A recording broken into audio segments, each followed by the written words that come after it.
Okay, here we go. This is part 3 of our discussion of law and morality. And this time we're going to look at legal positivism, which is another theory of the connection between law and morality. We'll look at what they say about the Nuremberg trials, and we'll contrast legal positivism with natural law theory, which we looked at earlier. So the central question animating this discussion is, what is the relationship between law and morality? Another way to ask the question is there a necessary connection between law and morality?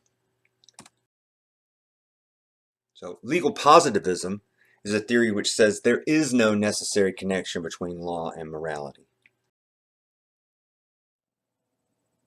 The earliest proponent of legal positivism was a legal philosopher named John Austin, and he developed the version of legal positivism that we'll be looking at in this video lecture.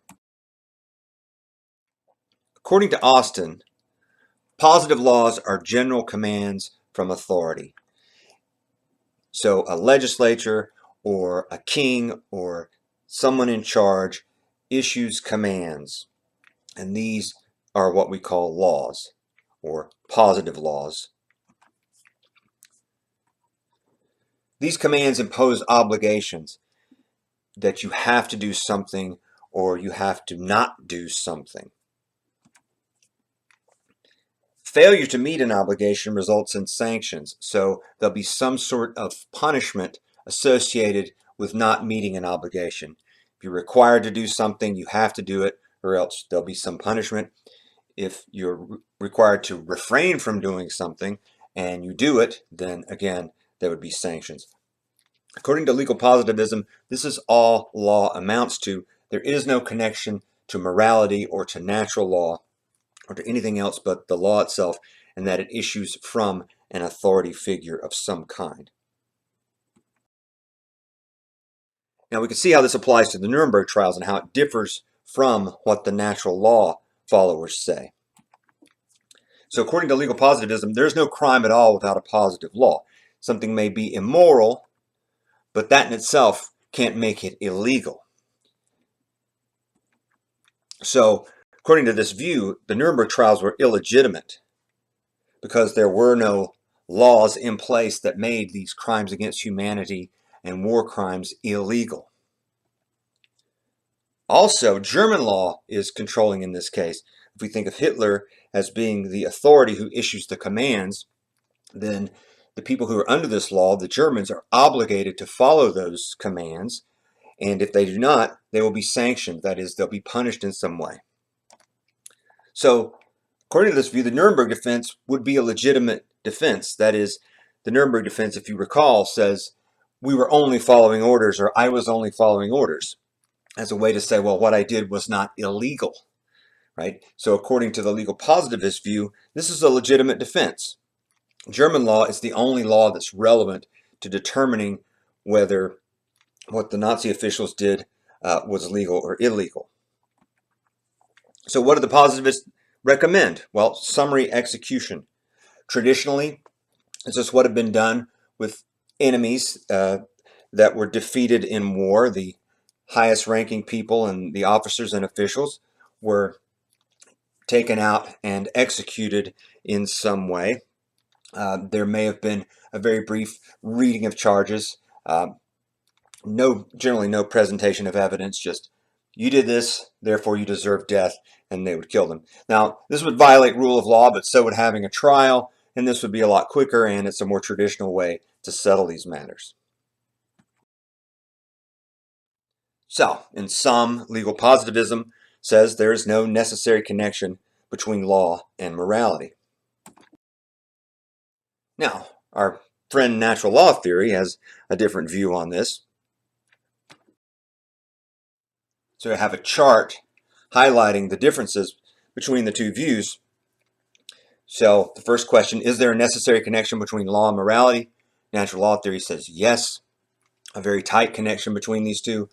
Laws that violate morality are illegitimate laws, and according to the traditional natural law view, you have no obligation to obey them. Legal positivism says no, there is no connection. whether a law is moral or immoral, you're still obligated to obey that law. Second question, were the Nuremberg trials legitimate? Natural law theory says yes. Even though there were no positive or human laws making war crimes and crimes against humanity illegal, it was still immoral what these Nazi officials did, so therefore they should be held accountable.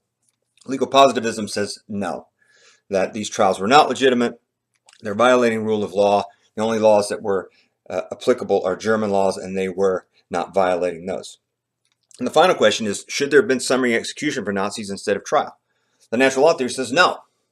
There should have been a trial. Summary execution would be immoral itself, would be an act of murder. Whereas legal positivism says, yes, that's true, but the trials themselves would be illegitimate, and we could save time and follow a more traditional track by merely executing these Nazi officials. So, of course, we have stuff to do this week besides reading and watching videos like this one. For our discussion, the question says, many people believe there's nothing immoral about using cannabis, except for the fact that it's illegal in many places. What is your view on the morality of using cannabis?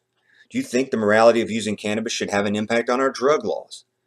You should justify your answer using either natural law or legal positivist argument. Think about what they would say about the question of not just the morality of cannabis, which is your own opinion, but what impact that morality of using cannabis should have on the drug laws themselves. And remember, you need to post your initial response by the deadline and follow the guidelines for that. And also post at least three replies to your peers by the end of the lesson week. And then talking points 13. This is the setup for the question. This was adapted from Altman. Prior to the Civil War, abolitionists, these were people who were opposed to slavery, they argued that state and federal laws upholding slavery were invalid because they were unjust. Thus, judges and ordinary citizens alike had no obligation to abide by them. In fact, everyone had an obligation to reject, subvert, and destroy the institution of slavery. So the talking points questions for you to answer here in your own words are, do you agree with these abolitionists that people had an obligation to violate these pro-slavery laws? What if you were a judge sworn to uphold the Constitution and laws of the land? Should you break these laws that you were sworn to uphold? And what if you were an ordinary citizen asked to help an escaped slave make their way to freedom through the Underground Railroad? And for each of these, you need to explain and justify your answers to try to make your case one way or the other.